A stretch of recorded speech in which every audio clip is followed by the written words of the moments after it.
सभी छात्रों को जय हिंद और सनराइज करियर एकेडमी के ऑनलाइन प्लेटफॉर्म में देश के सभी छात्रों का स्वागत है। सबसे पहले चैनल को सब्सक्राइब करें, शेयर करें और जितना ज़्यादा हो सकता है शेयर करें, कमेंट करें, लाइक करें। आज इस चैप्टर के दौरान हम अपने उत्तर प्रदेश पुलिस, हमारी जो टारगेटेड ऑडियंस है उत्तर प्रदेश पुलिस, एसएससी जीडी और दिल्ली पुलिस, रेलवे, बैंक के जो स्टूडेंट हैं और प्रतिशत की सीरीज़ को हम आगे बढ़ाएंगे और कुछ प्रतिशत के नए सवाल देखेंगे कि किस प्रकार के प्रतिशत के प्रश्न आया करते हैं किसी भी एग्ज़ाम में। ठीक है, चलिए बढ़ते हैं आगे। उससे पहले एक विशेष सूचना कि सनराइज करियर एकेडमी में 17 अक्टूबर से नए बैचों का आगाज़ हो रहा है। 17 अक्टूबर सुबह 9 बजे से 12, 12 से 3 और 3 से 6 नए बैच चलाए जा रहे हैं आगामी Uttar Pradesh police, SSC GD, Delhi police, bank, railway के नए बैचेस। चलिए आगे बढ़ते हैं। सबसे पहला हमारा जो क्वेश्चन है, आज का जो हमारा सबसे पहला क्वेश्चन है, दो संख्याओं a और b का अनुपात कितना है? 13:17। हमारे पास दो संख्याएं हैं और दोनों संख्याओं का जो अनुपात है वह 13:7 है। कितना है? 13:7 है और 13:17 है। 13:17 है। यदि a में 15% की वृद्धि की गई है, जो संख्या a है उसमें कितने परसेंट की वृद्धि की गई है? संख्या a में 15% की वृद्धि की गई है और संख्या b में कितनी की गई है? 30% की वृद्धि की गई है। तो a का b से नया अनुपात क्या होगा? a का b से नया अनुपात क्या होगा? अच्छा आप बताइए, इन प्रश्न में कितने संख्याओं की बात की गई है? इस प्रश्न में दो संख्याओं की बात की गई है। एक क्या है? a और दूसरा क्या है? b। a अनुपाते b। a का मान कितना है? 13 और b का मान कितना है? 17। a का मान 13 है और b का मान 17 है। ठीक है, अब जरा देखिएगा, दो संख्याओं a और b का अनुपात 13:7 है, तो a का अनुपात 13 और b का अनुपात 17 है। ठीक है, 17। ध्यान दीजिएगा, a में कितने परसेंट की वृद्धि की गई है? a में कितने परसेंट की वृद्धि की गई है? 15%। और b में कितने की वृद्धि की गई है? b में कितने की वृद्धि की गई? 30%। ध्यान देना, कभी भी परसेंटेज की वृद्धि या कमी होती है ना, तो जो भी दोनों के अनुपात होते हैं उसमें 2 जीरो और जोड़ दो। अगर 2 जीरो यहां जोड़े हैं तो 2 जीरो यहां भी जोड़ दो। क्यों हमने 2 जीरो क्यों जोड़े? क्योंकि 0 0 काटने में बहुत आसानी होती है। अनुपात हमेशा सेम ही रहेगा, इसका अनुपात हमेशा सेम रहेगा, लेकिन जब कभी भी वृद्धि होती है या कमी होती है तो दोनों अनुपात में आप 2 जीरो जोड़ दो। ठीक है, 2 जीरो हम जोड़ रहे हैं। क्यों? देखिए, ये जो 1300 है, a का अनुपात 13 था, हमने 2 जीरो बना दिए, 1300 कर दिया।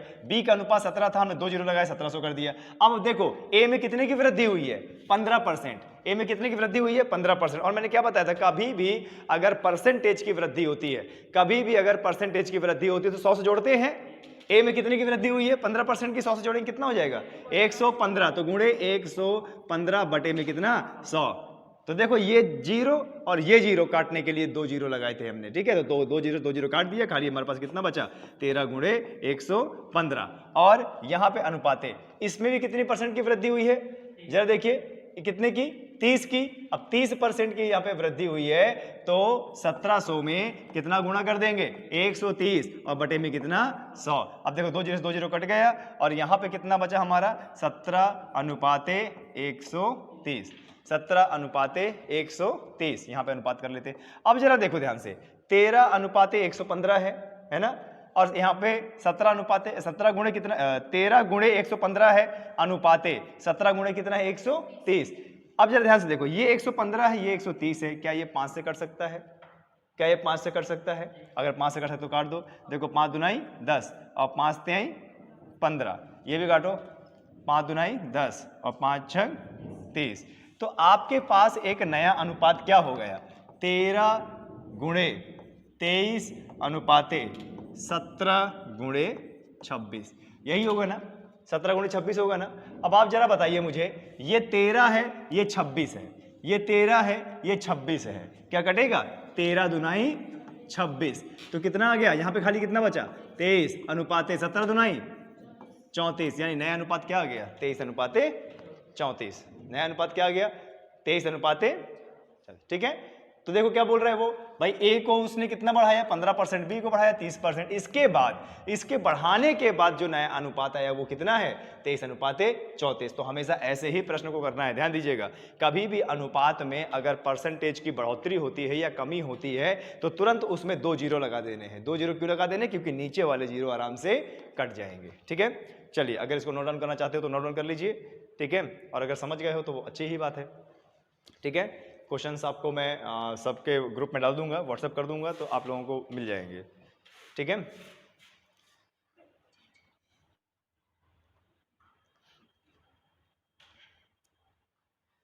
बढ़े आगे, चलिए आगे बढ़ते हैं। अगला प्रश्न देखिए क्या है, बहुत अच्छा प्रश्न है अगला। अगला जरा प्रश्न देख लीजिए क्या है।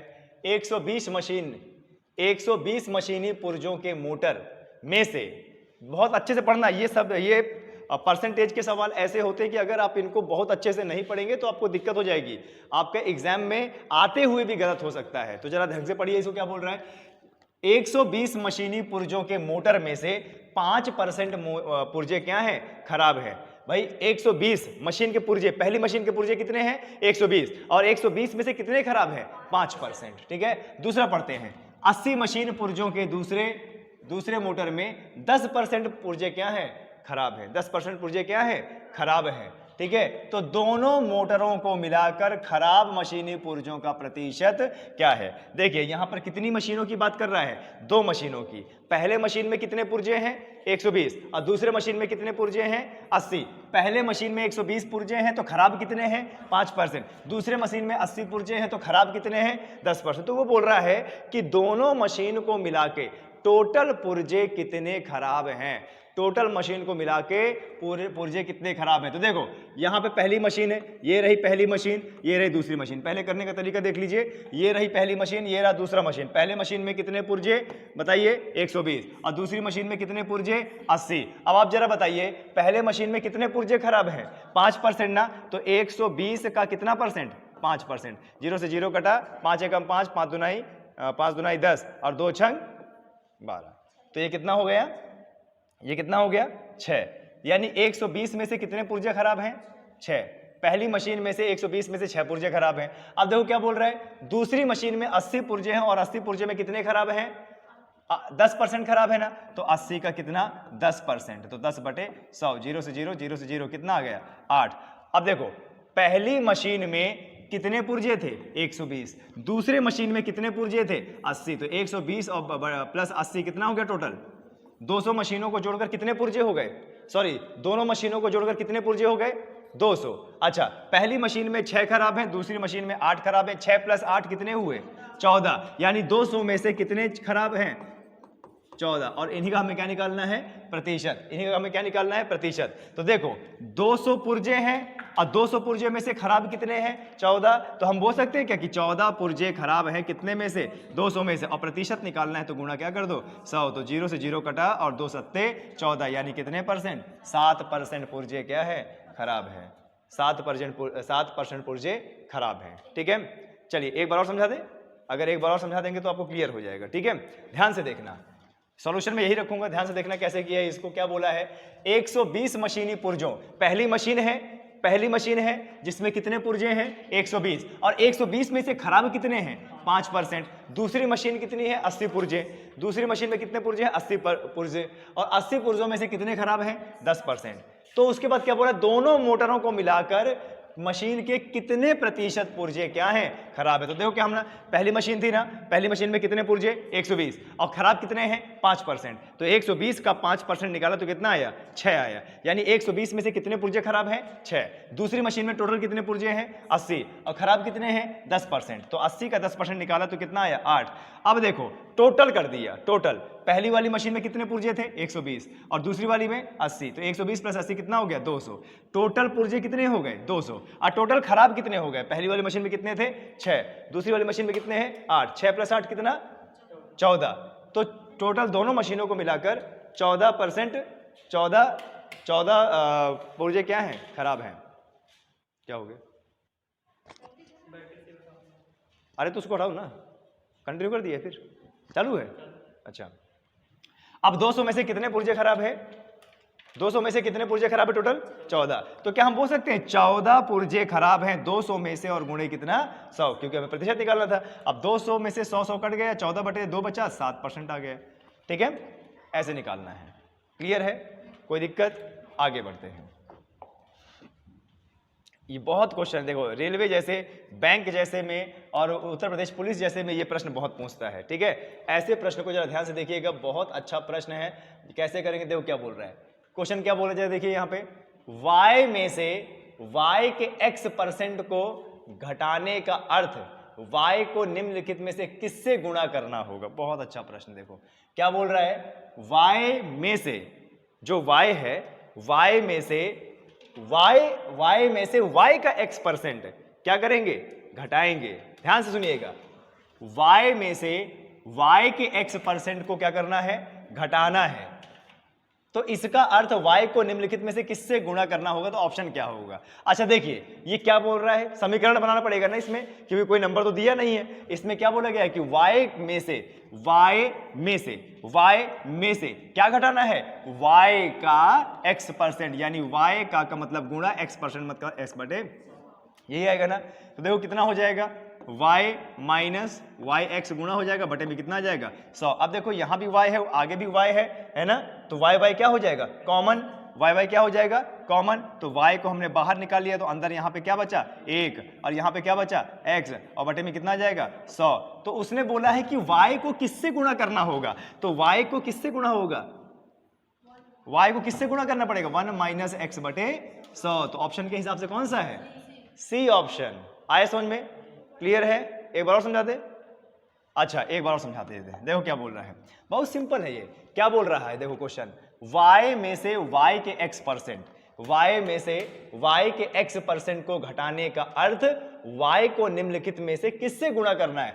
तो सबसे पहले क्या बोला है भाई, ये रहा y में से घटाना है ना, y में से घटाना है यानी माइनस, कितना घटाना है? y का x%। तो y का x% यानी का मतलब गुणा होता है, x% मतलब x बटे 100। तो अगर इसको सॉल्व करेंगे तो कितना जाएगा? देखिए y माइनस वाई एक्स और बटे में कितना? 100। अब देखो y minus Y X common क्या है? y है, तो y कॉमन है, ब्रैकेट में 1 माइनस एक्स बचेगा ना, 1 माइनस एक्स बचेगा ना। अब देखो 1 माइनस एक्स बटे 100 बचेगा, तो y से हमने कितना कितना मतलब गुणा किया? 1 माइनस एक्स बटे 100। ये 1 माइनस एक्स बटे 100 कहाँ है? सी में। यानी हमारा आंसर क्या हो जाएगा? अरे कॉमन करोगे ना। आप देखिए, जब y ब्रैकेट में 1 माइनस एक्स कर दिया और बटे में 100 कर दिया, तो जो ब्रैकेट के अंदर संख्या होती है वो दोनों में गुणा होगा ना। तो जब y 1 में गुणा होगा तो क्या आएगा? y। जब y गुणा होगा x तो क्या आ जाएगा? y x, अब बटे में कितना? 100 आ गया ना, वैसे इसीलिए 1 रखा। ठीक है, चलिए तो ये क्वेश्चन समझ में आया अच्छे से। आगे प्रतिशत का बढ़ते हैं क्वेश्चन। ठीक है, ये क्वेश्चन है, जरा देख लीजिए कैसे करेंगे इसको। बहुत अच्छा क्वेश्चन है, ये भी वैसे ही क्वेश्चन है, बहुत सिंपल क्वेश्चन है। किसी वस्तु के मूल्य में, क्या बोल रहा है? किसी वस्तु के मूल्य में R% की क्या की गई? वृद्धि। बहुत अच्छा क्वेश्चन है। ऐसे ही क्वेश्चन आपके एग्जाम में आते हैं और आपको फंसाने की कोशिश करते हैं, लेकिन हमें फंसना नहीं है। हम बहुत अच्छे तरीके से इसे क्वेश्चन करेंगे, 2 से 3 लाइन में इसका आंसर लेके आएंगे। किसी वस्तु के मूल्य में R% की वृद्धि की गई और बाद में जो बढ़ा हुआ मूल्य था उसी में R% की कमी की गई। R% की क्या की गई? कमी की गई। यदि वस्तु का अंतिम मूल्य कितना रुपए है, यानी पहले बढ़ाया गया और फिर कम किया गया, पहले वस्तु का मूल्य को R% बढ़ाया गया, फिर बाद में R% घटाया गया, और R% बढ़ाने के बाद और R% घटाने के बाद अंतिम मूल्य कितना रुपए आता है? 1 रुपए आता है। तो आरंभ का मूल्य क्या था, यानी पुराना मूल्य, स्टार्टिंग का मूल्य क्या था? क्वेश्चन को समझे अच्छे से, एक बार और समझिए, कथन को बार बार पढ़ना होता है। क्या बोलता है? किसी वस्तु का कोई मूल्य रहा होगा, किसी वस्तु का कोई मूल्य रहा होगा, उस मूल्य को पहले R% की क्या की गई? वृद्धि की गई, और फिर बाद में जो बढ़ा हुआ मूल्य था उसमें R% की क्या की गई? कमी की गई। पहले बढ़ाया R%, फिर R% कमी किया गया, और अंत में बढ़ाना और घटाने के बाद मूल्य कितना हो जाता है? 1 रुपए। मूल्य कितना हो जाता है? 1 रुपए। तो पुराना मूल्य कितना था? मान लेते हैं वस्तु का पहले मूल्य क्या था? x गुणा अच्छा ये बताइए, याद है आपको मैंने क्या बताया था, परसेंटेज में कभी भी कोई चीज परसेंटेज बढ़ता है तो 100 से क्या होता है, प्लस होता है। तो जैसे बोल रहा है कि R% की बढ़ोतरी हुई, कितने परसेंट की बढ़ोतरी हुई, R% की, तो 100 R से जुड़ेगा, 100 प्लस R, अब बटे में कितना 100, अगर घटेगा तो 100 माइनस R, अब बटे में कितना 100। तो बस ऐसे तो करना है। देखिए मान लेते हैं कि वस्तु का मूल्य कितना है X, पहले R% की क्या हुई, बढ़ोतरी हुई ना, तो 100 में से R को प्लस करेंगे और बटे में कितना लगाएंगे 100, ठीक है। फिर क्या होता है, R% की क्या होती है, कमी, तो उसी मूल्य में जब कमी होती है परसेंटेज की तो 100 से माइनस करते हैं ना, तो 100 माइनस R, अब बटे में कितना 100।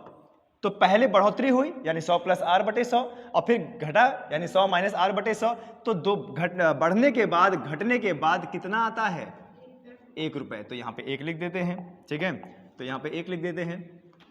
अब देखिए जरा दिमाग लगाइए, क्या आपको नहीं लगता ये 100 प्लस R है, ये 100 माइनस R है, यानी A plus B, A minus B, और दोनों के बीच में क्या है, गुणा है।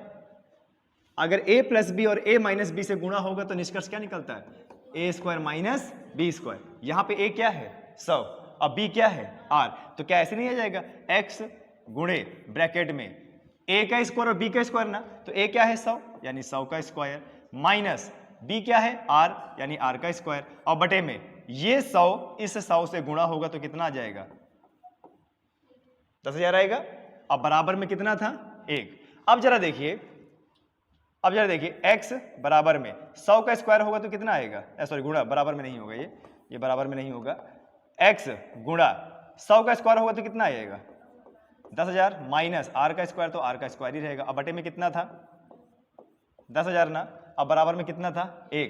प्रारंभिक मूल्य निकालने के लिए, प्रारंभिक मूल्य कितना माना गया था x, तो x का मान निकालने के लिए ये पूरा क्या होगा, तिर्यक गुणा होगा, तो क्या आ जाएगा x बराबर में 10,000 गुणा हो जाएगा 1 से, यानी कितना आएगा 10,000 ही आएगा, बटे में ये 10,000 माइनस R स्क्वायर कहाँ जाएगा नीचे।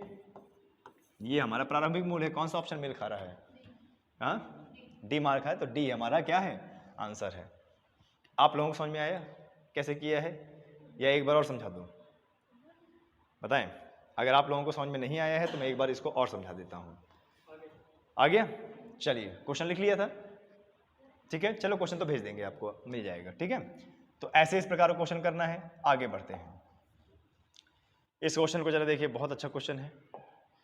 इस क्वेश्चन को देखिए क्या बोल रहा है, किसी परिवार में चावल, मछली तथा खाद्य तेल, अरे ये तो नॉनवेज परिवार है, ये तो अंडा मछली खाता है ना। कई सारे हमारे छात्र बिगड़ ना जाए, सर क्या आप भी नॉनवेज क्वेश्चन देते हो, ठीक है। किसी परिवार में चावल, मछली तथा खाद्य तेल पर किए जाने वाले व्यय 12:17:3 के अनुपात में है, और इन वस्तुओं के मूल्य में क्रमशः 20%, 30% और 50% की क्या हो जाती है, वृद्धि हो जाती है। 50% की क्या हो जाती है, वृद्धि हो जाती है। तो परिवार के इन वस्तुओं पर किए जाने वाले व्यय में कुल कितने % वृद्धि होती है। एक बार फिर से पढ़ना, एक परिवार है जो चावल, मछली और खाद्य तेल में कितना पैसा खर्च करता है, अनुपात में खर्च करता है 12:17:3, लेकिन आगे चल के क्या होता है, इन्हीं 3 वस्तुओं के मूल्य पर 20%, 30% और 50% की क्या हो जाती है, वृद्धि हो जाती है, ठीक है, वृद्धि हो जाती है।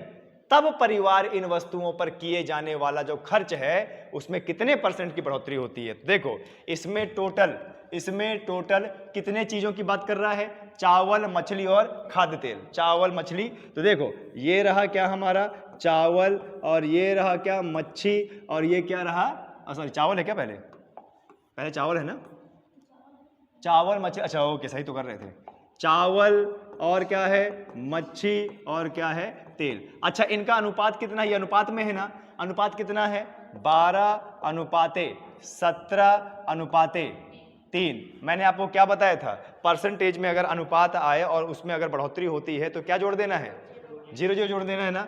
तो ये 2 0 जोड़ दो, ये 2 0 जोड़ दो और ये 0 जोड़ दो। अब यहां से आपको क्या पता चल रहा है कि चावल में कितना पैसा खर्च हो रहा है 1200, मच्छी में कितना पैसा खर्च हो रहा है? 1700। और तेल में कितना खर्च हो रहा है बताएं?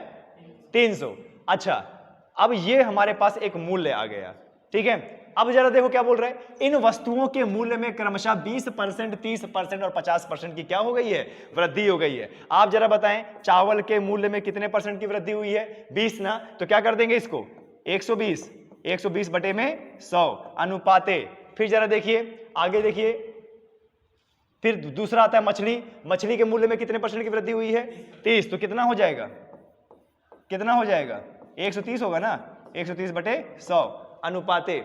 आगे देखिए तेल के खाद्यान्न, तेल में कितनी वृद्धि हुई है? 50। तो ये तेल का मूल्य पहले कितना था? 300, वृद्धि कितनी हुई है? 150 बटे में 100। भाई कभी भी परसेंटेज में वृद्धि होती है तो 100 से जोड़ते हैं और कमी होती है तो 100 से घटाते हैं। अब जरा देखिए, 2 जीरो से 2 जीरो, 2 जीरो से 2 जीरो और 2 जीरो से 2 जीरो, ठीक है। यहां पे कर देते हैं आगे क्वेश्चन, यहां पे कर देते हैं। ये क्या है? चावल, और ये क्या है? मच्छी, और ये क्या है? तेल, ठीक है, अनुपाते। तो देखो यहां पे कितना आता है? 12 गुणे 12 से 144, यानी ये कितना जाएगा? 1444। अब जरा देखिए 13 और 130, 17, 17 और 130। तो देखो जरा 17 से गुणा होगा 13, 3 सत्ते 21 के 1 2 3 एकम 3 और कितना 5, और ये 7 और 1 1 5 7 12 2 1 2, कितना जाएगा जरा बताइए? मच्छी में 2210। अच्छा, तेल में कितना है? 15 थी 45, यानी कितना? 450। देखो अब ध्यान से, आंकड़े को ध्यान से देखना। चावल, मछली, तेल का पहले मूल्य क्या था? 1200 अनुपाते 1700 अनुपाते 300। तो टोटल कर दो कितना है? टोटल कर दो, देखो 1700 300 कितना हो जाएगा? 2000, और 2000 प्लस 1200 कितना? 3200। तो टोटल कितना हुआ? 3200। यानी पहले कितना खर्च हो रहा था? 3200। अब देखो इसको ऐड कर दो, इसको ऐड कर दो। बढ़ोतरी के बाद चावल में कितना पैसा खर्च हो रहा है? चावल में कितना पैसा खर्च हो रहा है? बढ़ोतरी के बाद चावल में कितना पैसा खर्च हो रहा है? 1440। मछली में कितना हो रहा है बताइए? 2210। तेल में कितना हो रहा है? 450। तो जरा देखो जीरो, ये 4 और 5 5 10, 0 1, और ये कितना? 5 4 1 5 और 2 7 और 4 11 1 और 1 कितना आ गया? 4 आया ना। तो अब कितना पैसा खर्च हो रहा है?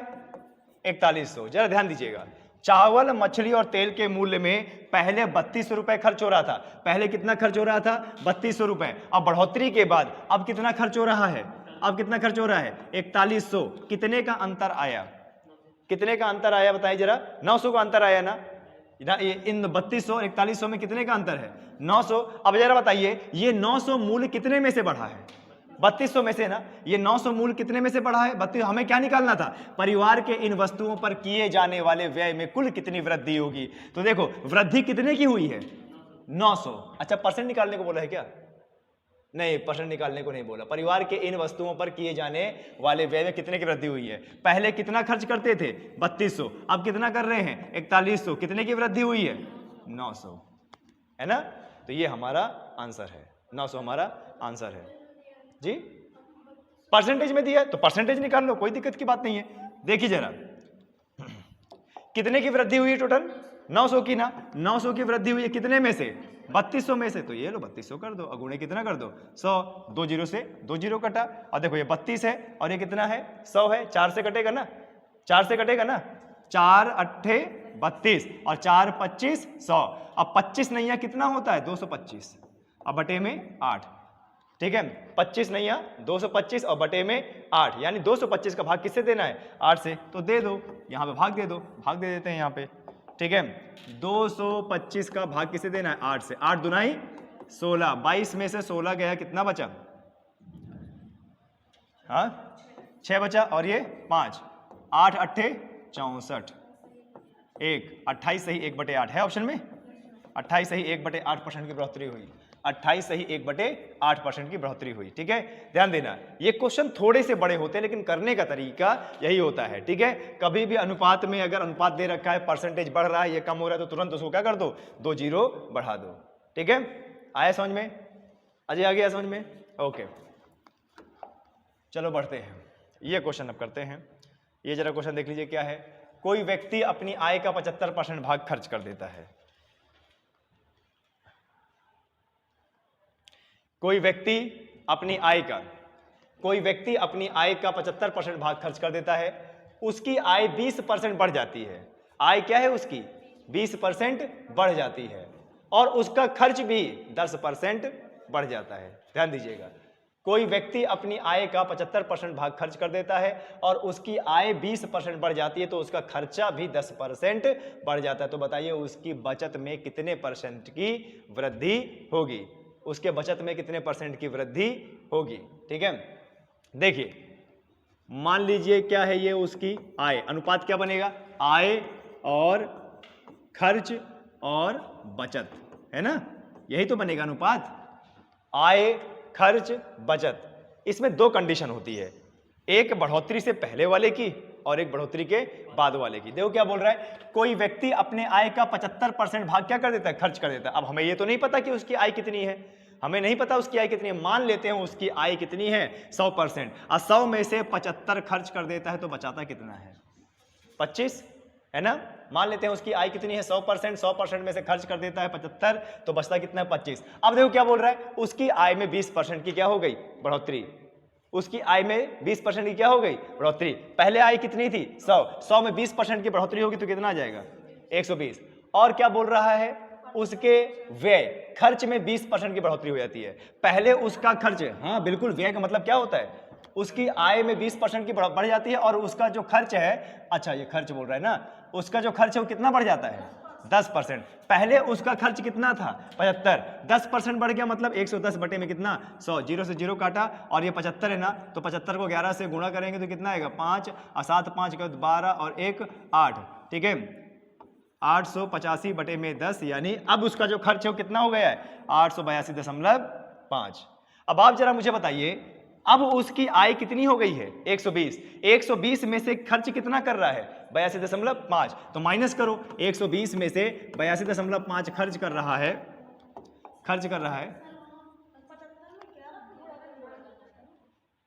हाँ तो 11 के तो गुणा किए। अच्छा नहीं आएगा, देख लो एक बार, शायद आ जाए।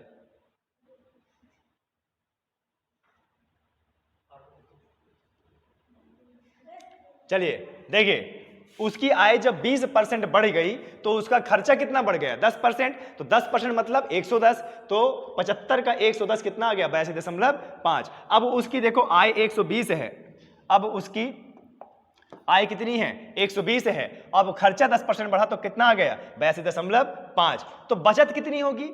नई आय कितनी है? 120, नया खर्च कितना है? 82, तो बचत कितनी होगी? देखो 10 में से 5 गया 5, 9 में से 2 गया 7 और 11 में से 8 गया कितनी? 3, यानी कितना आ गया? 37.5। कितना आ गया? 37.5। आप जरा मुझे बताइए, पहले उसकी बचत कितनी थी? 25, अब उसकी बचत कितनी है? 37। कितनी बचत की बढ़ोतरी हुई है? 12.5, है ना। अब 12.5 कितने में से बढ़ी है? 25 में से ना, तो बटे में कितना? 25, और प्रतिशत निकालना है, गुणा कितना? 100। तो देखो जरा, 25 चौक 100, अब 12.5 गुणे 4 कितना हो जाएगा? 50%। यानी उसके बचत में कितनी बढ़ोतरी हुई है? 50%। तो आंसर बी हो जाएगा। आया समझ में? ऐसे क्वेश्चन को कैसे करना होता है, आया समझ में? क्लियर है? चलिए, ना हो तो एक बार और करा दो इसको, नीचे वाली एक बार लाइन, ये वाली एक पूरा ही करा देते हैं, ठीक है, पूरा ही करा देते हैं, कोई दिक्कत की बात नहीं। देखिए क्या बोल रहा है, कोई व्यक्ति अपनी आय का 75% भाग खर्च करता है। सीधी सी बात है, अगर किसी व्यक्ति की आय है और 75% भाग खर्च कर रहा है, तो देखो उसकी आय होगी, खर्च होगा और क्या होगा? बचत। तो इनका अनुपात बनाइए, ये रहा यहाँ पे देखिए आय, और यहाँ पे क्या है? खर्च, और क्या है? बचत। पहले कोई भी आय नहीं दे रखा, मान लेते हैं उसकी आय कितनी है? 100, और खर्च कितना कर रहा है? 75। तो 100 में से अगर 75 खर्च कर रहा है तो बचाएगा कितना? 25। अब दूसरा कंडीशन पढ़ो, उसकी आय में 20% की बढ़ोतरी हो जाती है। आय कितनी बढ़ जाती है उसकी? 20%। आय उसकी 20% बढ़ जाती है, तो पहले उसकी आय 100 थी, 20% बढ़ने के बाद कितनी हो जाएगी? 120। अच्छा, खर्चा उसका कितना बढ़ जाता है? 10%। पहले खर्चा कितना था उसका? 75, और 10% बढ़ जाता है, यानी कितना? 110 बटे 100। तो 0 से 0 काटा, और ये 75 और क्या कितना हो जाएगा? 825 और बटे में 10, 10 में 1 0, यानी जब काटेंगे तो कितना आ जाएगा? 882.5। अब उसका जो खर्च है वो कितना हो जाता है? 82.5। ठीक है, आए समझ में। अब 120 आय में से खर्च हो रहा है उसका 82.5, तो बचा कितना रहा है? 37.5 है ना भाई। 120 में से 82.5 खर्च कर दिया तो बचा कितना? 37.5। अच्छा, पहले उसकी बचत कितनी थी? 25। अब उसकी बचत कितनी है? 37.5। यानी बचत कितनी बढ़ी है? 12.5। अब ये जो 12.5 अंतर आया है, बढ़ी है, ये कितने में से बढ़ी है? 25 में से ना। तो 12.5 बटे 25 गुणे कितना? 100। ठीक है, तो 25 चौक 100। अब 12.5 गुणे 4 करेंगे तो कितना आएगा? 50। यानी उसकी बचत कितनी परसेंट बढ़ी है? 50%। उसकी बचत कितने परसेंट बढ़ी है? 50%। आए समझ में? चलिए आगे बढ़ते हैं। ये देखते हैं, बहुत अच्छा प्रश्न है ये। ठीक है, जरा देखिए, एक लाइन वाले प्रश्न होते हैं ये, एसएससी 2015 में आया हुआ है। क्या बोल रहा है जरा देखिए। एक व्यक्ति अपने धन का 50% भाग पुत्र को, ध्यान दीजिएगा, एक व्यक्ति अपने धन का, जितना भी उसके पास धन है, एक व्यक्ति अपने धन का 50% भाग किसको दे देता है? पुत्र को। और 30% भाग किसको दे देता है? पुत्री को। अच्छा, ये जो एक व्यक्ति से लेकर ये है तक है, इसमें इस लाइन में कहीं भी शेष आया है क्या? नहीं आया है ना। तो जहां भी शेष नहीं आता तो परसेंटेज को क्या कर देते हैं? जोड़ देते हैं। देखिए, एक व्यक्ति ने अपने पुत्र को दिया है 50, फिर उसके बाद देखिए पुत्री को कितना दिया है? 30। तो 50 प्लस 30 कितना हो गया? 80। यानी अपनी आय का 80% अपने बच्चों को दे देता है। तो क्या हम यहां से उसको बोल सकते हैं कि मान लेते हैं उसकी आय कितनी है? x गुणे 50% अपने पुत्र को दिया और 30% अपने पुत्री को दिया, तो टोटल कितना आ गया? 80। ठीक है, 80% अपने किसको दे देता है? अभी गुणा नहीं करना है, 80% अपनी आय का, अपने धन का 80% किसको दे दिया? अपने बच्चों को। तो बचा कितना? 20 ना। 20 बचा है, 20% बचा है। अब 20% का 80% भाग किसको दे देता है? ट्रस्ट को। अब देखो यहां शेष आया है ना, 50% और 30% पुत्र और पुत्री को देने के बाद उसके पास 20% बचता है। अब 20% का भी 80% भाग किसको दे देता है? ट्रस्ट को। यदि अब उस व्यक्ति के पास 16,000 रुपए बचे हैं तो उसका पास प्रारंभिक पैसा कितना था? अब ये बताइए, अपने पुत्र और पुत्री को उसने 50 प्लस 30% 80% दे दिया, तो उसके पास धन कितना बचा था? 20%। अब 20% धन अपने आप में 100% हो गया, और 20% धन का भी उसने 80% दे दिया ट्रस्ट को, तो अब उसके पास कितना बचा? 20 बचा ना। अरे नहीं समझ में आ रहा है क्या आप लोगों को? हाँ, नहीं समझ में आ रहा लगता है। ध्यान से दीजिए, देखिए, एक व्यक्ति अपने धन को 50% भाग किसको दे देता है? पुत्र को। और 30% भाग किसको दे देता है? पुत्री को। इतनी लाइन में यहां पे कहीं भी शेष लिखा हुआ है क्या? नहीं लिखा हुआ है ना। कहीं भी अगर शेष नहीं लिखा होता है तो परसेंटेज को जोड़ देना होता है। ठीक है, तो देखो 50% भाग अपने पुत्र को और 30% भाग अपने पुत्री को, तो कितना हो गया टोटल? 80%। अब ये बताइए, पुत्र और पुत्री को 80% दे दिया तो उस व्यक्ति के पास कितना बचा? 20% ना। मान लेते हैं उसके पास धन कितना था? x में से 20% चला गया, तो अब उसके पास टोटल कितना धन बचा है? 20%। यानी x गुणे 20 बटे 100। अब उसके पास केवल इतना ही धन बचा है। अब जो भी उसके पास धन बचा है वह अपने आप में क्या हो गया? 100%, है ना। अब जितना धन बचा है उसका 80% भाग किसमें दे दिया? ट्रस्ट में। तो अब उसके पास कितना बचा? 20%। तो गुणा कर दो क्या? 20 बटे में 100। लेकिन उसके पास इतना सब कुछ देने के पास कितना बचता है? 16,000। तो बराबर में कर दो, 16,000 हो गया। अब देखो यहां पे कितना आ जाएगा? 0 से 0 काटो, 0 से 0 काटो। ठीक है, तो आप देखो 2 दुनाई कितना हो जाएगा? 4। x गुणे 4 और 10 गुणे 10 कितना हो जाएगा? 100। बराबर में कितना जाएगा? 16,000। अब जरा देखो, ये 4 है, ये 16 है, 4 चौक 16। तो आपके पास कितना बच गया? यहां तो खाली क्या बचा? x गुणे 1 बटे 100। अब बराबर में कितना था? 4,000। यही बचा ना, 4,000।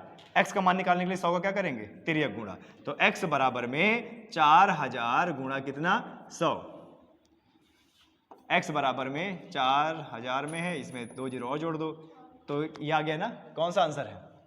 ये वाला ना, ये वाला आंसर है, डी आंसर है। ठीक है, ऐसे करना होता है, सिंपल होते हैं, 2 लाइन के आंसर होते हैं। 2 लाइन के आंसर में आपको इस तरीके से करना पड़ेगा, ध्यान दीजिएगा, बिना किसी फॉर्मूले के, बिना किसी ट्रिक के। समझे आप? करना समझे? आज इन प्रश्नों को जाके एक बार घर में फिर से कर लेंगे तो आ जाएगा आपको। ठीक है, चलिए आगे बढ़ते हैं। अब यहाँ से हमारे प्रश्न समाप्त हो गए हैं। आज के लिए इतना ही। कल फिर इसी टाइम पर हम अपने मैथ के परसेंटेज की सीरीज को लेके आएंगे। जय हिंद, जय भारत।